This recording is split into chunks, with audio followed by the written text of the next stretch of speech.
Hey YouTube.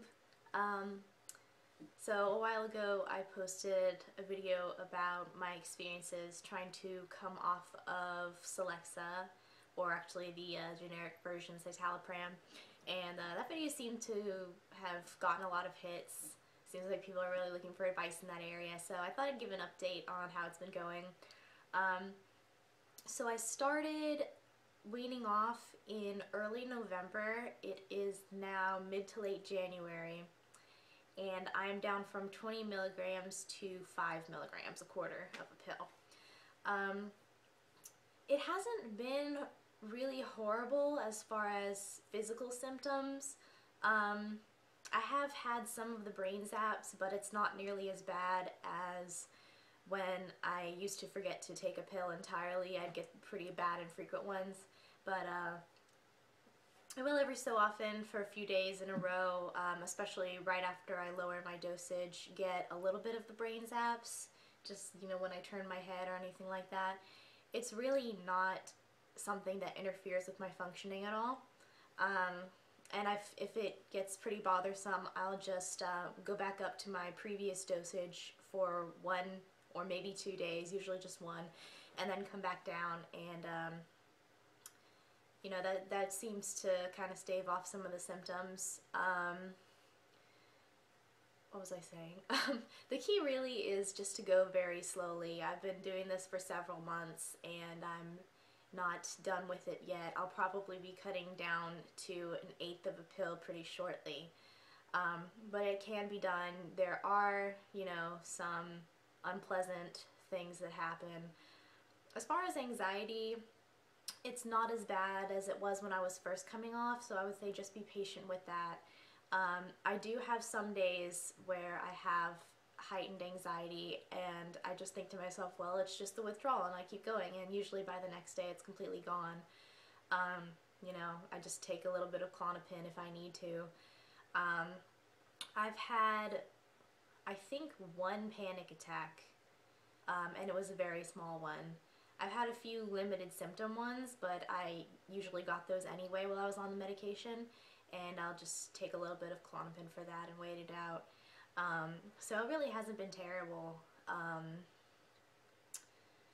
The one thing that is, you know, not really manageable is that I've had some pretty bad mood swings, which I used to get before I started taking this medication.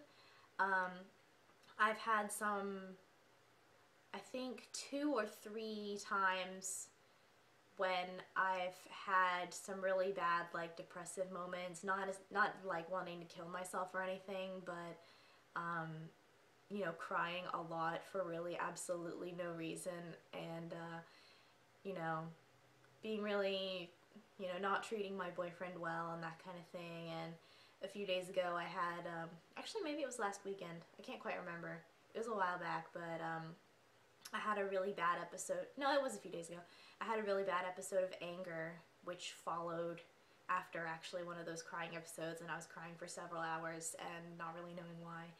And I had a bout of anger, and that ended up with me crying even harder, and right after that I just fell asleep, and the next day I was perfectly fine. I've been fine ever since, so you know, I'm just attributing it to the withdrawal, hopefully. You know, we'll see how that goes. Hopefully it's not, you know, any returning base mental illness kind of thing. I'm pretty sure it's just the withdrawal, because it tends to happen kind of a little while after I've cut down my dose. Probably anywhere from like half a week to a week later, I would say. It doesn't really tend to coincide with any of the physical withdrawal symptoms like the brain zaps or the heightened anxiety. Those seem to occur right after I cut my dosage, and then kind of the weird psychological mood swings tend to happen, you know, a little while later. But so I'm gonna keep going with this. Hopefully I can be off of the medication pretty soon. I'm gonna start cutting down probably tonight, actually, to to an eighth of a pill, a 20 milligram pill instead of a quarter. I'll probably have to bump it up once or twice back to the 5 milligrams. And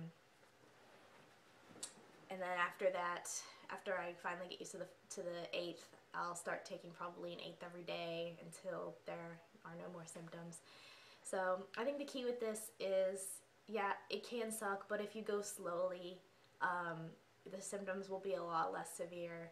And there's no shame in, if you're having a bad time, taking a little bit of an elevated dose for the next day or two, or however long you think you need it, and when you feel fine again, go back down, and it really seems to get easier every time. So if you're having any problems or any questions about this medication even, about, you know, how it affects you while you're taking it, or any questions about how to wean off, feel free to comment. I will answer your questions.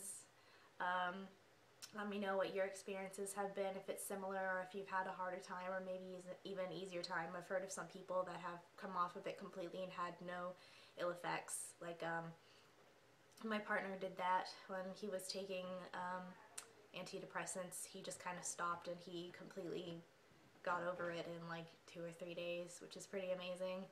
I would not trust myself to do it that quickly. I feel like there would be some disastrous effects, but apparently he hadn't really been needing it for a while, so that was part of it. He'd been taking it for several years. Speaking of that, at the right time to come off of your medication,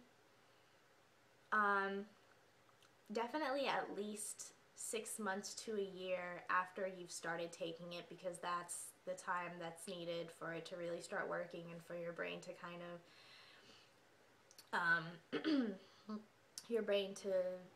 of rebalance itself as far as serotonin goes.